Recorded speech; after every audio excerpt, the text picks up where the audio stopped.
महाराष्ट्रामध्ये आज दिवसभर गाजलेल्या 3 महत्त्वाच्या बातम्या कोणत्या त्या पटकन आता आपल्या समोर येतात। स्वाभाविकरित्या पहिली बातमी त्यातली आहे ती रोहित पवार यांनी सुरू केलेल्या आरोपांच्या धडाक्याची।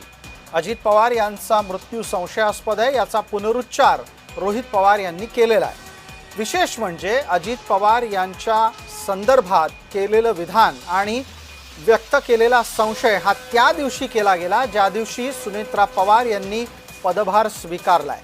खरं तर याच्या आदल्या दिवशी आधी बोलणार अशी भूमिका घेतली गेली होती, मात्र आता मुहूर्त तो निवडलाय रोहित पवारांनी ज्या दिवशी सुनेत्रा पवारांनी आपल्या दिवंगत पतीची उरलेली जबाबदारी स्वीकारली। दुसऱ्या छायाचित्रामध्ये आपल्याला तशा पद्धतीचं कामकाज होताना दिसत आहे। मात्र विशेष बाब त्यातली ही आहे की राष्ट्रवादीचे सगळे महत्त्वाचे नेते यावेळेला उपस्थित तर होतेच, पण पार्थ पवार ठळकपणे या निमित्तानं आईच्या पाठीशी उभे असलेले दिसले। तिसरी बातमी आहे जी महाराष्ट्रात चर्चेला आली ती म्हणजे उद्धव ठाकरे यांच्याकडून चक्क चंद्रपुरात भारतीय जनता पार्टीचं समर्थन करण्यात आलेलं आहे।